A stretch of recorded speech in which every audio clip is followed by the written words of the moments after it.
Just letting more people in. Good to see all of your faces. Good morning, Janine.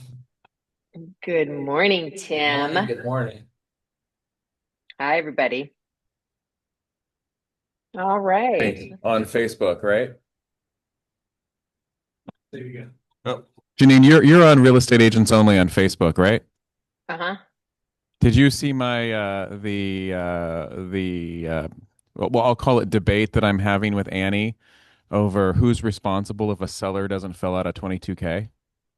Oh, So I think it was Legal Hotline 2 weeks ago on Tuesday, the newsletter that goes out. Did you read that? I did, and I'm actually going to talk about it today. Oh, I'm cool. Then actually I'll on Annie's side, though. seriously. Seriously. Oh, this is gonna be fun. Okay, I'll shut I up and know. we'll talk about it I later. just clicked the link. Perfect. Okay. Do I have control? There. Oh, go back one. Okay. Share me something good. Okay. Who has active listings they want to talk about?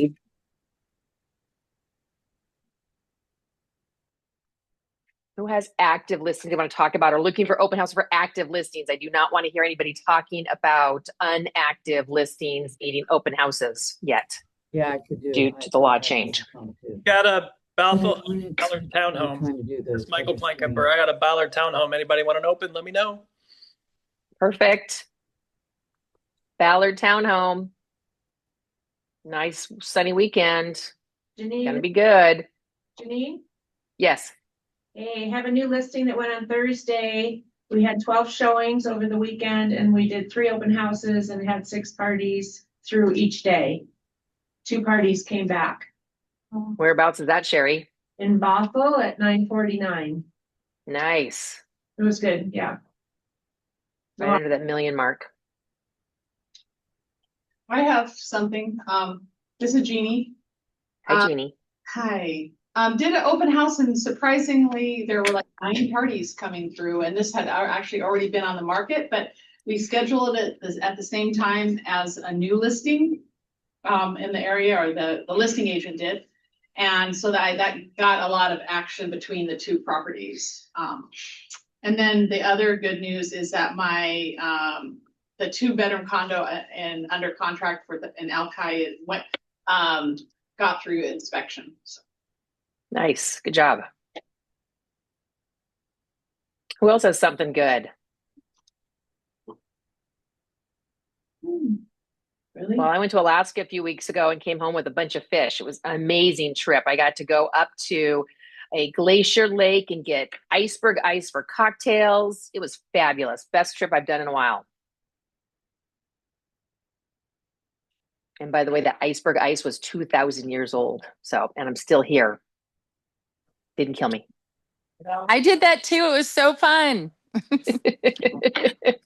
I have something good. I'm currently sitting at one closing with the movers here, waiting for the next closing to simultaneously close and record.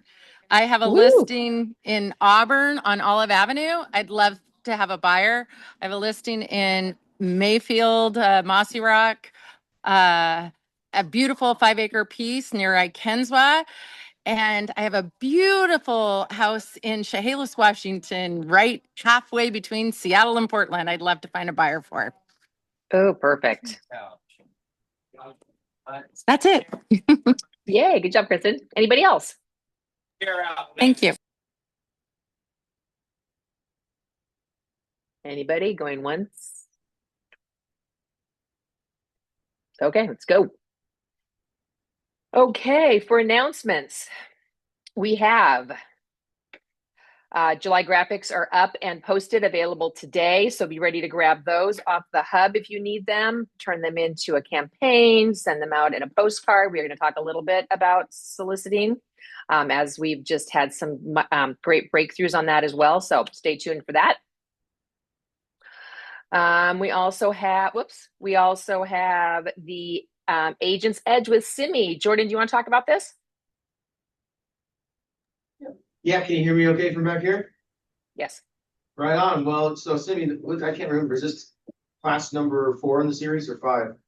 But she's moving on. This has been a huge hit, but she's moving on to something people aren't talking about enough right now, which is Google Business, your Google Business profile and your reviews, and how to set that up in the best way possible. Of course, with the assistance of AI. So I highly recommend you guys attend. It will be at the Northwest MLS here in Kirkland.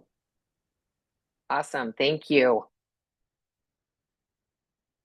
We also have Critical Conversations role playing with Sydney Odingo weekdays at 8:30 in the morning. You guys, especially new agents, you guys have to know what you need to say. It's time to learn how to handle your objections, conversations to have. You have to remember that we are a sales business, so we've got to know what to say at the right times. So please hop on those during the weekdays with Sydney. QR code is there for you to grab. I'm going to leave it there for another little second. Join the Zoom at 8:30 in the morning. That's not even too early. Okay, broker hour for August. We're coming up on the 12th. It will be live in the Kirkland office with me. It'll be zoomed out, so it's hybrid as always. And we're going to talk about listings. We're going to talk about listing paperwork. We're going to talk about some procedures, making sure that we're not breaking the law. So join us either on Zoom or come and meet us over at the Northwest MLS. That's where I'm currently holding my classes as well while we are under construction in the Kirkland office. So come join me. And then, of course, live in North Seattle on the 19th, which addendums to use and why. We have a lot of addendums we can choose from. It's our job to pick the right ones. And then live only will be Broker Power Hour in the Northwest MLS office again. It'll be deal crafting. We're going to talk about best practices, Q&A, for you guys to be able to come ask me questions. Why would I do this? You've mentioned this in the past. I'm having a little bit of tech problems, whatever it is. It's time for us to be able to come together one-on-one. It's not Zoomed. It's not recorded. So, but come join me and have some real life interaction and conversations with myself and other brokers.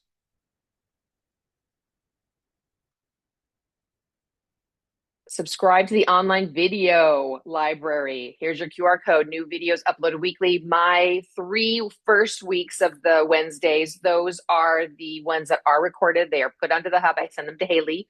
She puts them up there so you can always go back and get a refresher. Maybe you attended class. Maybe you forgot something that I talked about or questions that were asked. Great time for you to go see those videos and refresh yourself a little bit. Or if you weren't able to make it to class, you can go watch those videos as well. Last week, we talked about all of the different purchase and sale agreements. There are quite a few, and making sure that you pick the right one for the right property. If you are a listing broker, speaking of that, it is a great time to always remind the brokers in your agent remarks, broker remarks, if they need to use a 28 for condominiums or a 21 for single family, making sure that they know the difference based on the way that particular property was built, because you might have it double listed and you want to make sure that the right purchase and sale agreement is always used. Leadership opportunities. If you're looking to come into the leadership world, please reach out to Lena. Her telephone number is there, as well as her email. If you're looking for different opportunities, reach out, see what might fit you and fit us. David, I saw you come on. Are you ready for your market update? I am ready for the market update. Whoop, whoop. It's all yours. Nope. I will Right. click through as you need me. Okay, so before we get into the actual slides, for those of you who haven't seen these monthly market updates, this is meant to be a supplement to the stats that you get through the network, to the stats you can get on Trend Graphics, to the stats you can get on InfoSparks, for example. It's the stuff that's usually a little bit harder to find.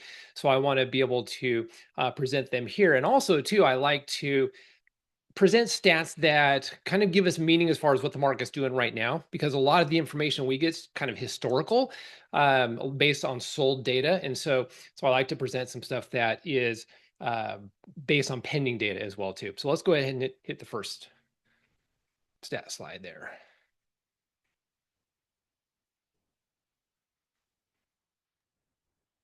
Oh, did I click too far? Nope, you're good. You're good. Perfect. So there are some months where I look at stats and it kind of tells us what we all what we're already experiencing out there. This one is this month I think we've got some stats that I think are really important for buyers and sellers to see.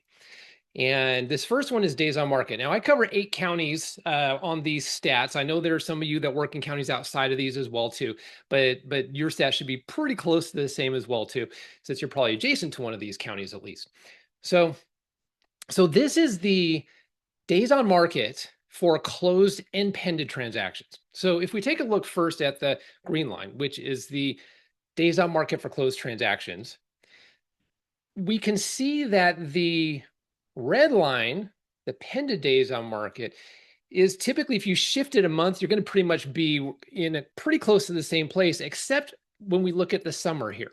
So when we look at June and July, some of you that are really good at reading stats will probably look at this and say, well, wait a minute, why in June did we have 30 days on market, but we never had a month that the days on market for pending transactions was that low? How can that possibly happen? That closed transaction days on market can be lower than the pending ones, even from the previous month, right? So the answer, part of the answer to that is terminated transactions. So we're going to see that in a little bit, but so I won't go over that in depth yet. But when we have, typically we look at the most recent month for pending transaction days on market, and that will give us a clue of what next month's closed days on market will be. The reason that's important is because most of the stats that you go out and pull elsewhere are going to give you the closed days on market. And so, for example, if you look at the second dot from the right, June 2026 on days on market for closed transactions, and you look at that trend, the typical agent, your competition, is going to be out there saying, oh, days on market is still going down. But if you look at the days on market for pending transactions that same month, went up from 33 to 35 from May to June, you're having a different conversation with your sellers, warning them of the trend that's occurring, right? And so then we see from June to July, let's look at the red line, 35 to 43, pretty sizable jump in days on market for pending transactions, while the difference for sold transactions was about half of that. So we can expect the days on market for sold transactions to start spiking as well too, taking bigger jumps. So this will help us communicate with our sellers and even buyers, but sellers is probably the most meaningful to, is to show them what direction the market is going, because sellers are the ones that are concerned about timing, aren't they? Right? They want maximum profitability and they want to time everything perfect. So for sellers that are thinking about selling in the next couple months, my messaging is that red line is going to keep going up, and so is the green one, right? But we can see it's going up already. And if they have the opportunity, if it works in their schedule and their plans to be able to get it on the market sooner rather than later, that could be a benefit to them if they wanted to sell quicker based on the average days on market, right? So this will give us clues as to what's going on now. But this is where this red line, the days on market for pending transactions, really has a lot of value, because it's telling us more than the days on market for closed transactions, which is where we're seeing in all the other stats programs, right? Okay, so let's go ahead and hit the next slide. And so this is where we break it down based just on the last month.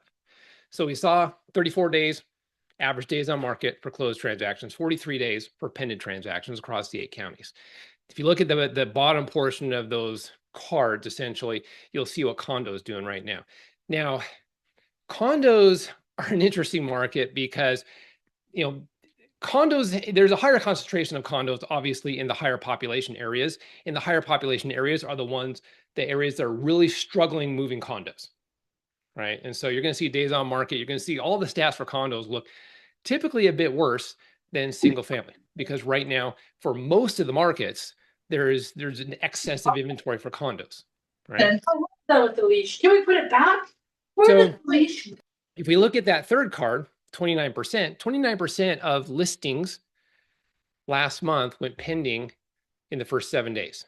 So we can say essentially 29%, 3 out of 10 roughly, sold in the first 7 days.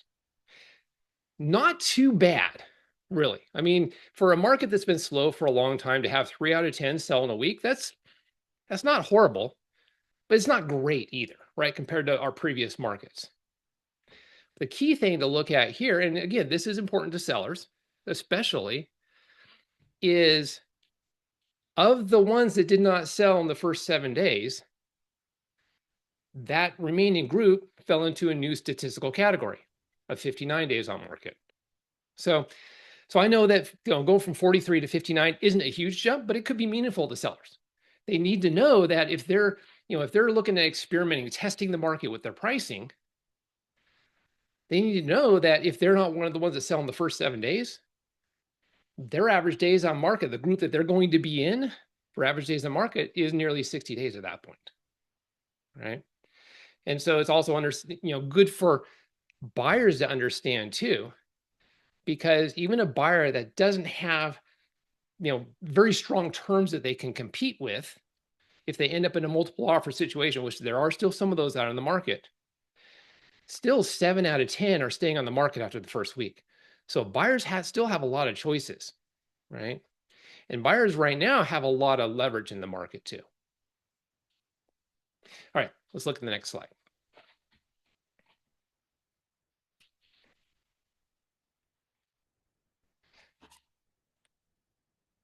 So earlier I mentioned the impact of transactions that were terminated. And we were wondering, essentially looking to answer that question of why would the close days on market in the middle of summer be lower than the pending days on market ever was? This is the answer. So last month, 16% of transactions that went pending failed to close. They were terminated. And if you look at that number, that's an interesting number because that's 1 out of about 6, maybe 1 out of 6.25. So those of you who are forecasting based on how many pending transactions you need to get over a period of time, are you basing it on 1 out of 6 potentially falling through? Right? Because we were taught years ago to figure, 9 out of 10 will close. Not necessarily the case in the current market, right? So we need to forecast a little bit differently. So 16% is not alarming for across the 8 counties. I mean, it's only 1% off of last year's same time, which is 15%. But if you look at this graph, and I labeled winter and spring, usually going to be lowest in the spring periods and early summer. And then we can expect it, if it's going to follow the trend of the last 2 years, which there's no reason it wouldn't, we will likely jump up above 16%, probably 17, 18, 19% terminated transactions by the end of the year, right? So you want to consider that for forecasting, but also what you need to consider on this is the conversations you're having with buyers and sellers. Because I don't think that number needs to be that high. And I think part of the number is we know buyers get a little bit pickier and feel like they have more leverage as you go into the fall and winter. But also, too, are we having the conversations we need to have in terms of expectations, for what buyers are coming into and what sellers are going to deal with, right? Because I think if we get really good at having those conversations and getting buyers on the right page and getting sellers on the right page and their expectations of what this could look like, we can actually reduce that number a bit, right? So if we look at the average days on market for transactions that were terminated, it's quite a bit higher than the average days on market for the rest of the market, right? 43 days on market for the pending transactions, but 62 for the ones that terminated. And what that means essentially is that explains our difference, why the sold days on market actually dipped below the pending, right? When the pending days on market was going the other direction, is because the ones that didn't close were the ones with the high days on market. And so that reinforces the narrative that buyers have, that the longer a property is on the market, the more of a negative stigma it has, right? And if you've ever had a buyer that looked at a property on the market and the price didn't look like it was overly high, but it had been on the market for 80 or 90 days or 100 days, were they asking you what was wrong with the property? Oh, it's been on the market for 100 days. What's wrong with it, right? There could be absolutely nothing wrong with it. It could be that the seller had previously priced it too high and finally got it down to the right price. But it's damaging to this seller, right? Because we know that it could result in the listing ultimately selling for a lower price than it could have, right? So sellers need to understand this. It's really important that if they're like, yeah, we'll just let it sit on the market for a while, if necessary, we'll do a price reduction in a month or two, that they need to know that that increases the odds that when they get an offer and they accept an offer, that it won't close. It increases the odds of that happening. They're a Hey, higher David. risk of it falling through. A quick question of clarification on the pending here. You're counting pending and pending inspection. So any pending status.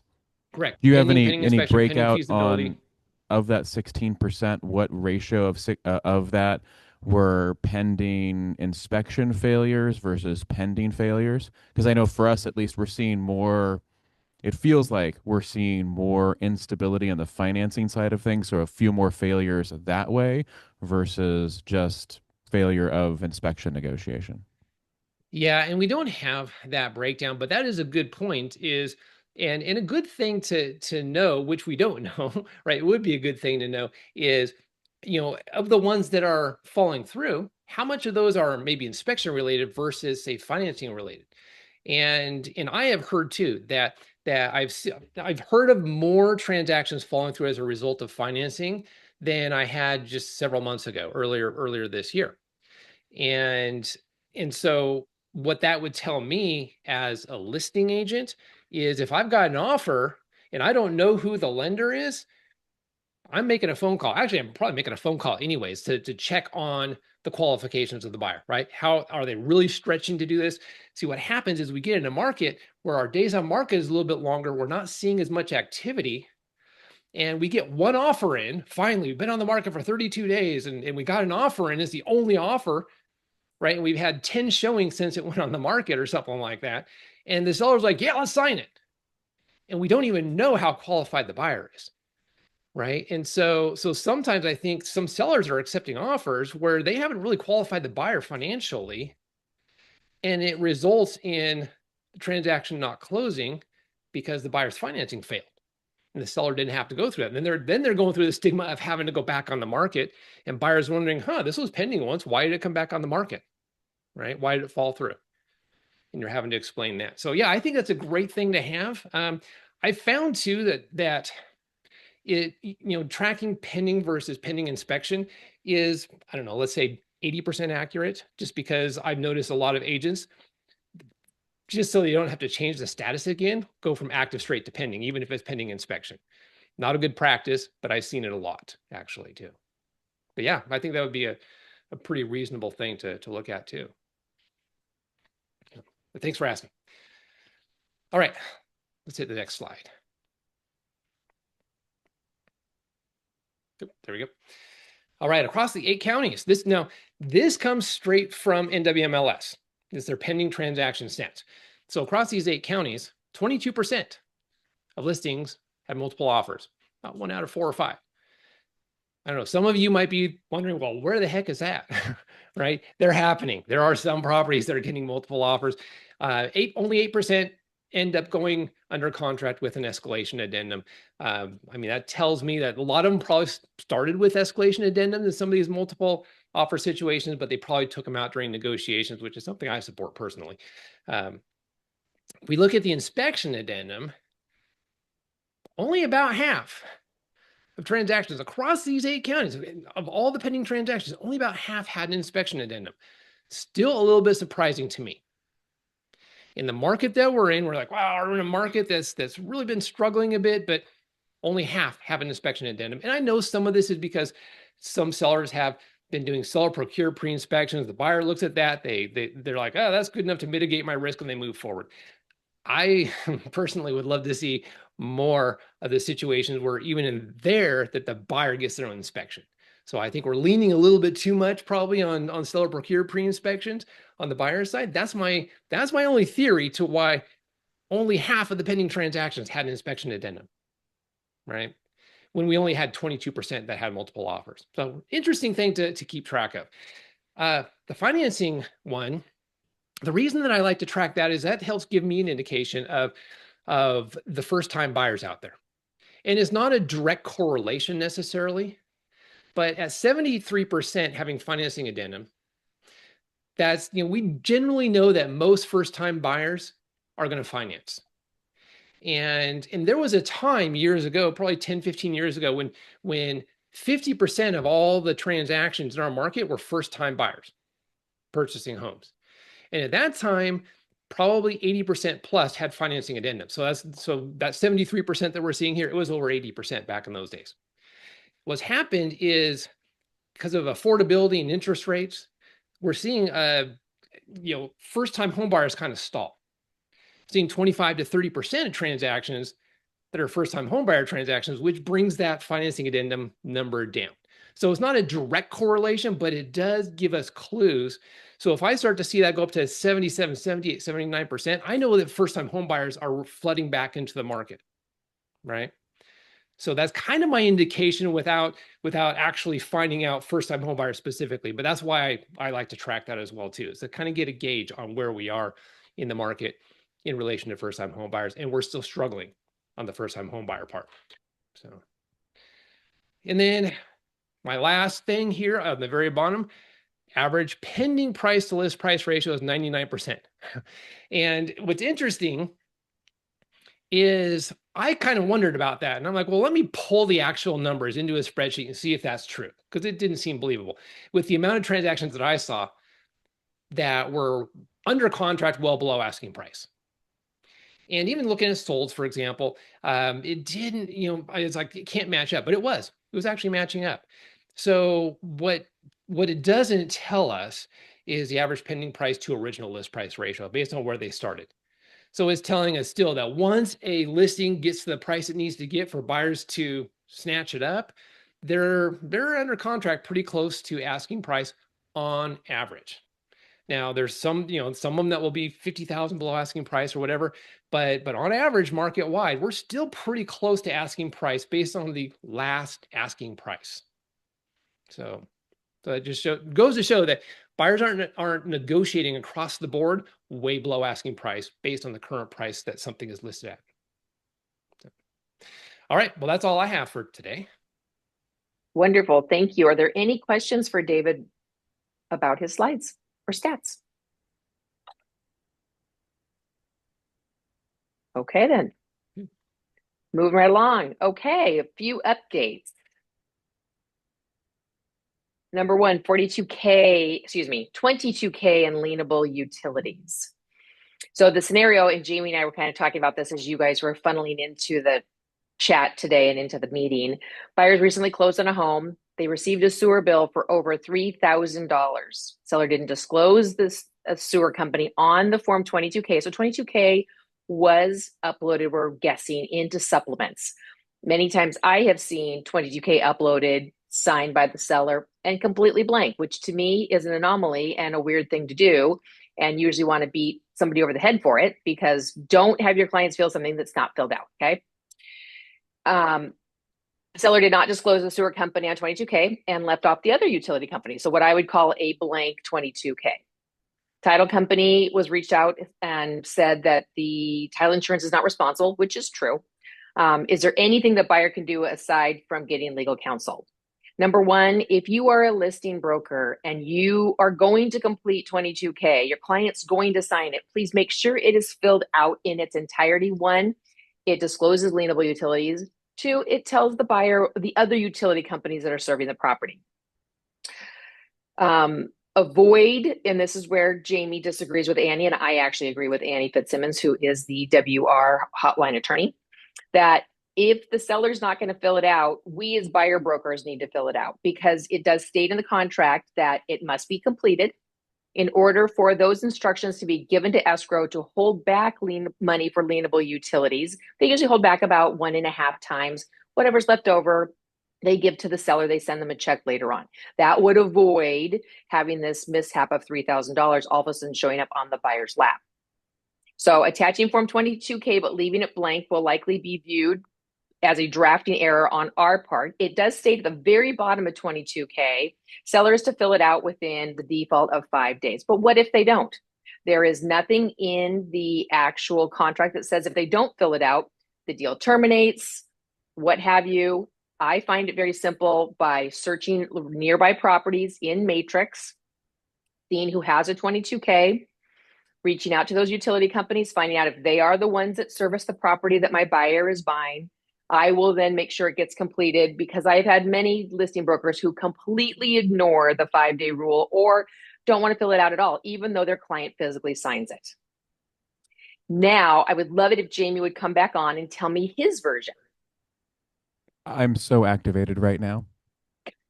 So here's my first issue with Annie's response is it's not long enough.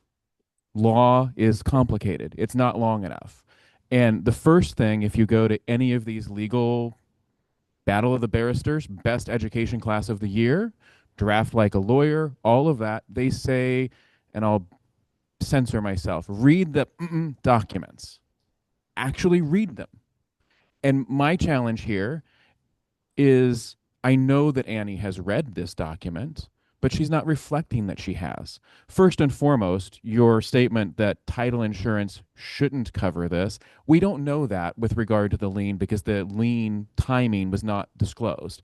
If the lien was recorded on the property prior to the closing here, then no, there could be title company liability Responsibility. here, Yeah, right? I would agree with so that. That's first and foremost, and at least she has acknowledged in that we don't know all the facts here.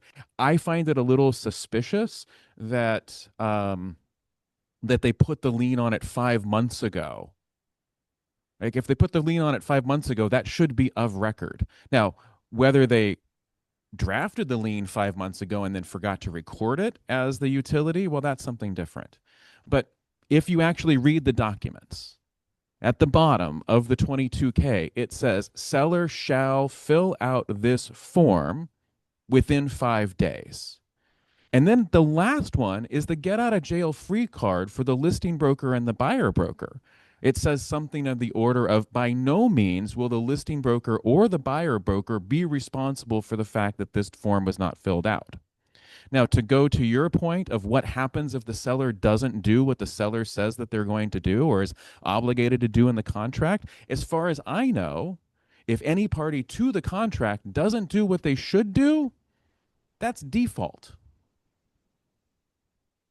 And so I would agree on all of your points. Yeah, the terms of default. Now, this is the nuance that I was trying to get Annie to hopefully revise, because I think, and this is what, when I was sending my communications back and forth with her, which I didn't publish openly on the Facebook group, right? Because I just don't think that that's responsible.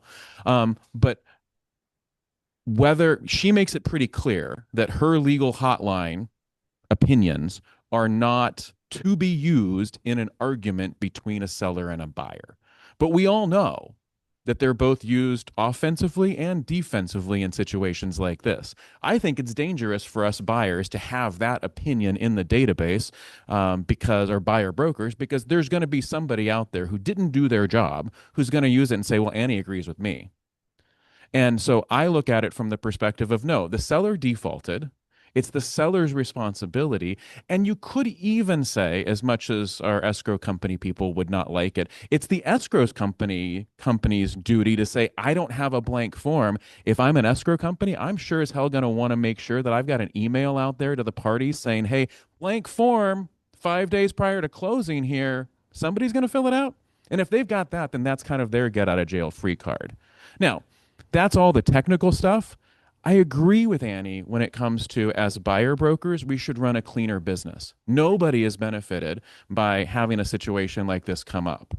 But I'll tell you, on my team, I am not going to fill out a 22K because I do a lot of business in Edmonds, and there are literal streets where one side of the street is Alderwood Water Sewer, the other side of the street is Edmonds. Right? There's some areas where there's sewer. There's some areas where there's septic. I don't want to take responsibility for that, because if I put in the wrong utility, now that is a drafting error.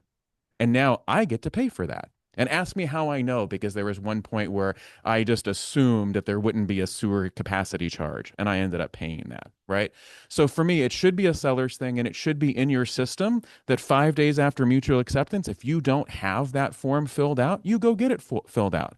But I would also say we just were shown that there's 22% of all listings that have multiple offers, I'm not going to slow down me winning a multiple offer scenario for the seller to go fill out a 22K. Right. I'm going to get to mutual acceptance. And then 6 days later, I'm going to say, hey, seller, I know that there's been a lot going on. Can you fill this out for me? All right. My And filibuster over. I completely, and I'll get to you in a second, David. I completely agree with all of that. The first and foremost thing is I'm going to have the seller fill it out. But I'm going to tell you, when you get that crappy agent on the other side and they completely ignore you, they don't talk to you anymore until the day of closing, maybe if you're lucky. It's more of a catch-all to make sure our client doesn't get stuck. The one thing I will tell you with escrows, there's so many escrow companies that are pushing back on so many things right now. They will tell you that if line 17B is blank, they're going to go tell the buyer agent that it's blank because we don't allow blanks. I'm like, well, 22A financing page 2 has a giant blank at the top for closing costs. You're going to go tell somebody that has to be filled in with a 0? No, you're not. They're not going to do that, right? I'll tell you, Chicago Title won't do that because I had a conversation when they did it once, and I talked to Stephanie, and it was like, you do it again, we're moving. I will hang by your tippy little toes. I had the same problem with another one of our offices. They did the same thing. I said, you never tell the buyer broker they forgot something. That's another tangent. But at the end of the day, Jamie, you and I do agree. I'm not going to let it go all the way. If I can get it filled out to the best of my ability, escrow, they're the good escrow companies, the one we work with, they will absolutely help making sure that we have the right utility company. So this doesn't happen. And this is a very rare case. But again, it's when you've got crappy people on the other side of the transaction. And this is where we come in as really good brokers and we protect our clients. And I will say, I've been doing this a while. I've had this come up a few different times. And the easy solution to this is just speak kindly and firmly and tell them what you're going to do if they don't do the right thing, which the script for that is, Janine, I appreciate that this didn't happen, but this was wrong. The seller should have paid off their water bill, and we've now got a $500 water bill. Through grace, if they get this thing paid in the next 5 days, they will not be served with a small claims court notice, right? And nobody wants to go to small claims court. Just pay the bill. But if that doesn't happen, I can guarantee you next Monday, they're going to get served and they're going to be dragged into small claims court. So I don't care who pays it. You pay it. They pay it. However it gets done. If it doesn't get paid by that date, they're going to get this paperwork. Every single time I've said that, and I've said it kindly, not saying, hey, you stupid idiot, how could you do this? But just saying, hey, these things happen, and this is what's going to happen if you don't. Every single time it's gotten taken care of. And I haven't had to pay for it. But I also haven't lived in a world where somebody could go look on Legal Hotline and say, Annie Fitzsimmons says it was my fault. David, your hand's up. Yeah, I think Jamie started to touch on this part is, and I didn't see the Annie thread, by the way, but what the scenario here is basically saying that it's not title's problem. And it's not saying that the seller may not still be liable. And so I think there's some people that have interpreted this as, oh, well, then it's on the buyer. The buyer's stuck. They're going to have to deal with it. I mean, I still think that the responsibility still firmly points to the seller on this. And I agree with Jamie. It's like, yeah, did the seller default by not providing the utilities? Yeah, possibly. I think the bigger issue is if the seller hadn't been paying their utilities, do they even have any money to try to get if you sue them, right? And so, but I think the important thing about this is remembering that this was only title saying that title insurance doesn't apply to this, not that the seller might not still be liable. David, I'm going to jump in here just to make sure that it's not confusing, right? That's not what Annie's opinion said. Annie's opinion that she put out there firmly threw this at the feet of buyer brokers, saying if that form is not filled out, it's a drafting error by the buyer broker. And most likely, literally, if you read the email that she put out, it literally says that most likely in those scenarios, the buyer broker is going to end up paying for that, right? Which to me, I think is the danger behind this of if she would have put more information about this is the seller's responsibility, and if you want to save your buyer from all of the machinations of the legal system, that you might do this. But it put a lot of responsibility on the buyer broker when you actually read the form, and it says listing broker and buyer broker in no cases shall be responsible for this in the Well, so contract. our whole contract says that. How often do we get sued though, too, at the same time? You know, Yeah, I mean, I mean- there's many points to this. And my point was, we need to be responsible to make sure that the forms are drafted properly. That is my point. And that means that we're going to go after the listing broker in a very kind and gentle manner, a little firm if we need to be, but we really need your client to do their job and fill this out. They signed it blank and you put it in supplements. And that's a drafting error on you, listing broker. Fill it out. If you have to sit there while your client pulls out their bills, gets on their bank account to figure out who the companies are, then so be it. But do your job, listing broker, first, so that we as buyer brokers can make sure we don't have to step in a different manner to try to get this done. Yeah, and I'm going to take the side of Jamie from the theory perspective, but I would take action based on Annie. Because yeah, I mean, if Annie says this and she's an attorney, I'm gonna be like, okay, I'm gonna just assume the buyer broker is the one that's going to be on the hook, and I'm going to take action based on that. Well, we're always going to go The after the battle of the seller as barristers, best I we can tell. Because you get five, we've literally been in battle of the barristers before where there's 5 different attorneys around and every single one disagrees. I'm not sure how you have 5 sides to one question, but they made it happen. Yes, we do. And that's coming up September 16th, I want to say. More to come on that. That's actually we already have our tables purchased. That's a whole nother subject. So, okay, soil testing and liability. Form 35, seller has to consent is required in order for a buyer to do soil testing for contaminated soil. Form 35F feasibility, no consent is needed. So my point here is, you listing brokers, you need to talk to your sellers and remind them the contamination rule, and understand that environmental laws, contamination soil stays and remains with the legal responsible party, the current owner, regardless if they own the property now or not. So if I list a property in Magnolia and the buyer has a feasibility study and does a soil test and they find contamination, there's nothing except that I hope they're not going to tell me about it as a seller, which nothing in the contract for a 35F says they can't tell me, meaning listing broker, you have to tell your seller what you've learned as well.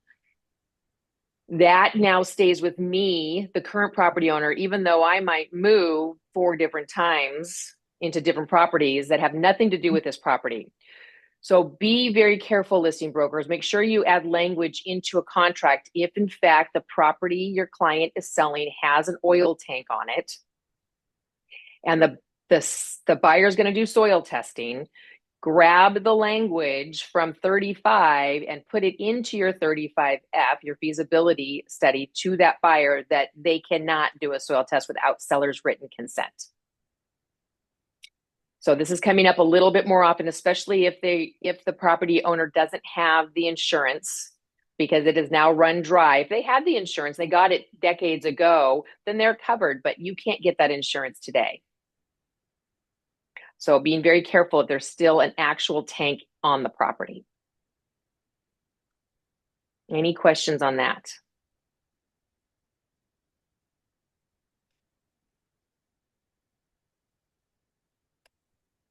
Sometimes it wants to go, sometimes it says, okay. So recently, major advocacy for us as brokers, realtors. Seattle-King County achieved a major victory last week as the Seattle City Council unanimously adopted and amended to its new do not solicit ordinance before approving the legislation. So introduced by Councilmember Diane, the ordinance creates a city managed do not solicit list designated to protect homeowners from aggressive and predatory home buying practices.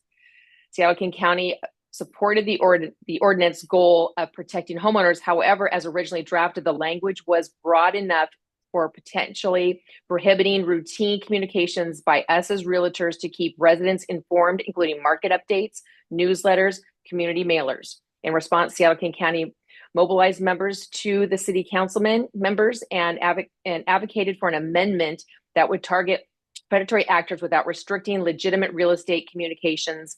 Members answered the call, sending nearly 400 emails. So it paid off. So again, just knowing where our dues are physically going, it is helping us in our industry. It is helping our consumers. Remember, a few years ago, the state wanted to take off the do not, yes, no, not applicable, don't know. They wanted to take off the don't know on Form 17 for our homeowners to be able to click a box that says don't know, because they truly don't know. How many of us have estate sales, trust sales, some other types of sales out there where there's truly no knowledge? They wanted to remove don't know from our Form 17, and we fought and got that squashed. So as our dues are coming due again, please remember the things that this helps pay for us to fight on our behalves and our consumers. Canceling a listing. I get a lot of cancellations in my 4 offices to sign, which is completely fine. Happy to do so. But I want to make sure we're doing the right canceling. Form 19, remember, is an instruction from us or our sellers to the Northwest MLS that we want them to take care of something for us. We want the Northwest MLS to cancel the listing for us. Maybe we're canceling it because in the Northwest MLS, because we're going to relist it, with a 5% or greater price drop, or whatever, whatever the situation is, that we're basically going to cancel it to relist it. It's not what I would call, we're not canceling it from the firm. We're just canceling it in the Northwest MLS, relist it. But if you're canceling, if your seller's purely canceling it from you, from us, the firm, all of the things, I need a Form 52. That is conditional release of listing. You still have your tail provision written in there that if it sells off market based on your marketing efforts when it was listed, then you get paid. Okay. So if you're going to truly cancel the listing, Form 19 for the MLS to cancel it, Form 52 to cancel it from the firm, make sure you upload those to Command. If you're doing the relist, Form 19 and Form 18 will also work, or you can redo a 1A and a LIP if you so choose, but 19 cancels it so you can relist it as long as it has a 5% price drop or increase in order to be legitimately canceled. Again, that will not cancel it in terms of how many days on market you have, unless you've been off the market for 61 days. And the reason it's 61 is because depending on when it gets canceled in the Northwest MLS, it's truly 60 days. But the 61st day really makes sure that it was canceled timely and not done. And then you relist it 60 days earlier, 2 hours earlier than when you had it canceled 60 days ago. So go 61 days if you're going to go completely off the market to get new market time. But if you do a cancel relist with 5% price drop or 5% plus increase, it will give you it'll post it on Zillow, the other websites with it looking new, and put it back on the hot sheet for you too. But it will not reduce your days on market. It wants to go forward.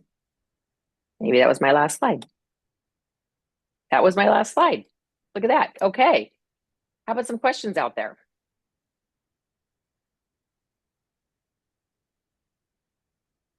Anybody?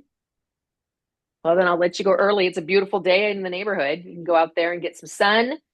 Don't get sunburned. Use your sunscreen. Looking forward to seeing you guys soon. If you have any questions, please always feel free to reach out to us, your leaders, in helping you with whatever you might need. Enjoy the week. Thanks for coming. Thanks, Janine.